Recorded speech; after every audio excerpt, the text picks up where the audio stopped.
Let us discuss the liquidity risk. अब हमारे पास जो सेकंड फैक्टर इन्वॉल्व हो रहा है, this is the liquidity risk. A liquid asset is one that can be quickly and cheaply converted into cash in case of the need. हमने यही कहा था ना, लिक्विड एसेट्स हमारे पास कौन से होते हैं जो इजीली कन्वर्टेबल इनटू कैश होते हैं। मींस हमारे पास कैश आ रहा है या हमारे पास अकाउंट रिसीवेबल्स या इन्वेंट्री, जब हम उनको वैसे डील करते हैं तो हमारे पास एसेट्स या करंट एसेट्स में आ रहे होते हैं, और जैसे ही हम कहते हैं मोस्ट लिक्विड फॉर्म कौन सी आएगी, तो फिर हम उनको उस पोजीशन पर लेकर जाते हैं जो इजीली कन्वर्टेबल इनटू कैश होते हैं। तो लिक्विड एसेट्स कौन से एसेट्स होते हैं जो कि इजीली कन्वर्टेबल इनटू कैश होते हैं। अब हमारे पास हमारे बॉन्ड्स के साथ लिक्विडिटी रिस्क किस तरीके से अटैच होता है। डेट हाईली लिक्विड होगा आपका बॉन्ड, हायर डिमांड होगी, हायर डिमांड होगी तो लोअर इंटरेस्ट रेट होगा। Why there is a lower interest rate? Because higher demand will increase the price of the bond, and when there is an increase in the price of the bond, automatically आपका interest rate price के comparison में inversely proportional होता है, तो वो decrease हो जाएगा। इसी तरह से less liquid होगा bond, lower demand of the bond होगी, और higher interest rate जो है वो प्रोवाइड किया जाएगा। अब अगर आप इस वाले टर्म कॉलम के साथ अपनी अंडरस्टैंडिंग को डेवलप करो, highly liquid and less liquid.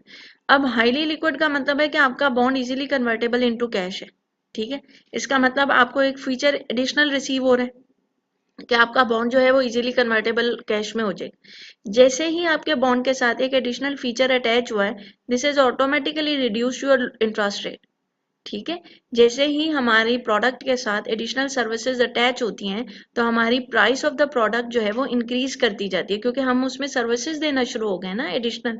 और जैसे ही प्राइस इंक्रीज हो रही है तो आपका इंटरेस्ट रेट जो है वो लोअर होना शुरू हो जाए। इसी तरह अगर आपका बॉन्ड लेस लिक्विड है, means that it is not easily convertible into cash, तो इसका मतलब है कि आपको उसका जो एडिशनल फीचर है वो नहीं मिलेगा, और जब भी आपको जरूरत होगी कैश की तो you have to work out to convert it into the cash form. तो जब आपका लेस लिक्विड होगा, आपको फीचर नहीं मिल रहा, तो इस वजह से फिर आपको हायर इंटरेस्ट रेट पे किया जा रहा है, ताकि उस वाले फीचर की जो कमी है उसको पूरा किया जा सके। Indicates how much additional interest people must earn in order to be willing to hold that less liquid bond. इसका मतलब आपका जो प्रीमियम इन्वॉल्व होगा, जो कि हमारे पास डिफॉल्ट रिस्क के केस में हमें क्यों पे किया जा रहा था, क्योंकि हम रिस्की बॉन्ड को होल्ड कर रहे थे, और हमारे लिक्विडिटी रिस्क में वो क्यों पे किया जा रहा है, क्योंकि हम लेस लिक्विड बॉन्ड को होल्ड कर रहे हैं, इसलिए हमें रिस्क प्रीमियम जो है वो पे किया जाएगा। Now let us discuss the liquidity risk in terms of the graphical representation, के ग्राफ में ये लिक्विडिटी रिस्क किस तरीके से मूव करता है।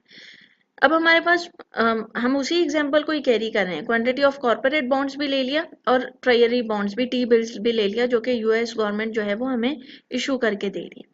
अब हमारे साथ हुआ क्या कि हमारी जनरल अंडरस्टैंडिंग जो है वो ये कहती है कि हमारे जो कॉर्पोरेट बॉन्ड्स होते हैं वो लेस लिक्विड होते हैं इन comparison of those of the T bills. T bills क्यों हमारे पास इजीली कन्वर्टेबल इनटू कैश होते हैं, उसकी रीजन ये होती है कि वो backed by the government guarantee होते हैं। तो जो गवर्नमेंट की गारंटी के अगेंस्ट आपको टी बिल्स या कोई भी बॉन्ड इशू हो रहा होगा, तो वो ऑटोमेटिकली उसकी एक्सेप्टेंस और डिमांड जो है वो ऑटोमेटिकली ज्यादा होती है। जो चीज backed by certain good person या गुड कंपनी होगी, तो वो उसकी जो है लिक्विडिटी जो है उतनी ज्यादा बढ़ती जाएगी। अब आपके पास क्वांटिटी ऑफ कॉर्पोरेट बॉन्ड्स जो है, इधर भी similar blue lines will are showing the before liquidity risk effect.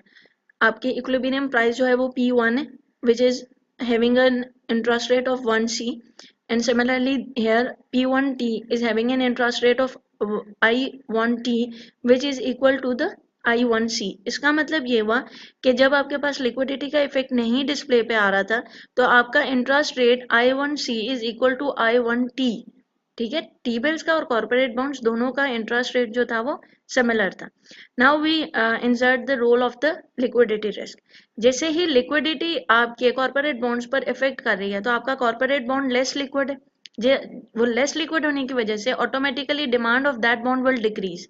आपकी डिमांड कर्व लेफ्ट साइड पर शिफ्ट कर जाएगी, क्योंकि decrease in demand curve shift the demand curve to the left side.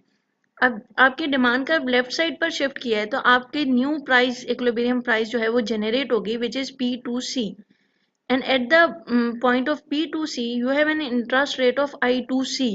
इसका मतलब ये हुआ कि आपकी प्राइस डिक्रीज हुई है तो आपका इंटरेस्ट रेट ऑटोमेटिकली इंक्रीज हो गया हुआ है, ठीक है। इसी तरह से टी बिल्स को कंसिडर करें तो टी बिल्स हाईली लिक्विड होते हैं तो increase the demand of the T bills, और जो इंक्रीज इन डिमांड है वो आपके राइट शिफ्ट के साथ रिप्रेजेंट हो रही है। Here is the red line which is showing the increase in the demand curve. अब वो इंक्रीज जो डिमांड कर्व का है वो न्यू इक्विलिब्रियम पॉइंट को इधर सेट कर देगा, ठीक है। You will have a new price level which is P2T which is showing a new price at the point where your demand has increased। अब जब आपकी प्राइस P1 से इंक्रीज होकर P2 पर गई है तो आपका इंटरेस्ट रेट ऑटोमेटिकली रिड्यूस हो गया, सॉरी इंक्रीज हो गया, सॉरी प्राइस इंक्रीज हुई और इंटरेस्ट रेट रिड्यूस हो गया तो आपका इंटरेस्ट रेट I1 रिड्यूस होकर I2 पर चला गया। अब ये जो difference in the two interest rates है ये आपका लिक्विडिटी प्रीमियम हो जाएगा।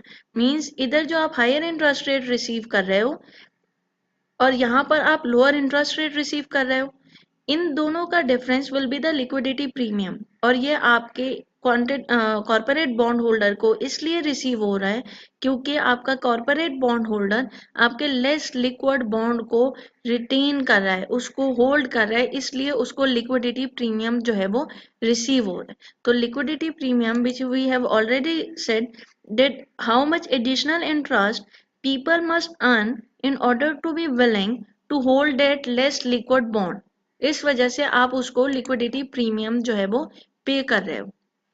और आपका लिक्विडिटी रिस्क का एनालिसिस क्या बनता है, a bond with liquidity risk will always have a positive liquidity premium risk premium and an increase in its liquidity risk will raise the risk premium। कि किस तरीके से आपका लिक्विडिटी रिस्क जो है वो आपके इंटरेस्ट रेट को इंक्रीज करता है और किस तरीके, और वो जो difference in the two interest rate होता है वो आपका लिक्विडिटी प्रीमियम जो है वो कहलाता है। This is how the liquidity risk effect the demand of the corporate और the T bills in the bond market. Now let us discuss the income tax consideration effect. How income tax is affecting your bond prices or the interest rate, and how it normally change the demand of the bonds in the bond market. Why bonds such as municipal bonds in the United States carry even lower interest rates than the US Treasury bonds? ठीक है, आपका municipal bond जो है वो lower interest rate को carry कर रहा होता है in comparison of the US treasury bonds. आपका municipal bond higher default risk होता है, हायर लिक्विडिटी रिस्क होता है। हमने जो अभी ऑलरेडी दोनों चीज़ें डिस्कस की, हमने डिफॉल्ट रिस्क को भी डिस्कस किया और हमने लिक्विडिटी रिस्क को भी डिस्कस किया, और हमने इन दोनों के एनालिसिस में ये चीज़ डिस्कस की कि जब आपका डिफ़ॉल्ट रिस्क इंक्रीज कर रहा होता है तो आपको रिस्क प्रीमियम रिसीव होता है क्योंकि आप डिफ़ॉल्ट रिस्क को बियर कर रहे हो। इसी तरह आपका लिक्विडिटी रिस्क इंक्रीज होता है तो आपका इंटरेस्ट रेट इंक्रीज होता है क्योंकि आप लिक्विडिटी रिस्क को बियर कर रहे हो। लेकिन इस वाले केस में जब आपका municipal bond high default risk भी है और हाई लिक्विडिटी रिस्क भी है, फिर भी आपका municipal bond normally carry lower interest rate than the US T bills. What is the reason of this is that after tax interest payments, इसका मतलब आपके income tax consideration plays role in this relationship. How this role is being played उसको discuss करते हैं। Look at this, that the quantity of municipal bonds on the left side sorry, and quantity of T-bills on the right side। ठीक है, आपके पास existing जो blue lines हैं, this is showing the before effect of the income tax consideration। अब हम consider क्या कर रहे हैं कि हमारा इनकम टैक्स कंसिडरेशन किस तरीके से रोल प्ले करता है कि हमारे जो म्यूनिसिपल बॉन्ड्स हैं और टी बिल्स हैं उनके इंटरेस्ट रेट में क्या चेंज आता है और किस तरीके से वो चेंज जो है वो डिस्प्ले में आता है। आपके म्यूनिसिपल बॉन्ड्स जो है वो नॉर्मली टैक्स फ्री बॉन्ड्स होते हैं, means you are not going to pay any tax on these bonds. ठीक है, अगर आप इन पर कोई भी टैक्स पे नहीं कर रहे हैं तो आपके पास एक लिवरेज अवेलेबल है कि आपका बॉन्ड जो है उसकी जो इंटरेस्ट पेमेंट है उस पर आपको कोई भी टैक्स पे नहीं करना पड़ेगा, ठीक है। Where is in comparison of the municipal bonds, T bills normally hold the tax percentage, income tax percentage means कि आपका जो टी बिल से जो इंटरेस्ट रेट रिसीव होगा उस पे इनकम टैक्स के जो रूल्स होंगे वो अप्लाई होंगे। तो क्या होता है, जब आपका municipal bond tax exempted bond होता है तो automatically this will increase the demand of the bond. जब demand of the bond increase होता है तो आपके पास न्यू इक्विलिब्रियम प्राइस जो है वो सेट हो जाती है। हमने ये ऑलरेडी डिस्कस किया है कि increase in the demand will increase the price of the bond, and as soon as there is an increase in the price of the bond, automatically आपका इंटरेस्ट रेट जो है वो डिक्रीज हो जाएगा। इस लेवल पर आप लोअर इंटरेस्ट रेट रिसीव कर रहे होंगे in comparison of the higher interest rate receiving at this point. In the opposite side, जब आप राइट साइड पर मूव करते हो ट्रेजरी बिल्स या टी बिल्स के मार्केट में, तो आपके टी बिल्स जो हैं वो टैक्स एग्जेम्प्टेड नहीं होते, और due to the non exemption of tax आपके टी बिल्स की demand in comparison of the municipal bonds जो है वो डिक्रीज हो जाती है। आपका decrease in the demand of your T bills will automatically shift the demand curve to the left side of the graph.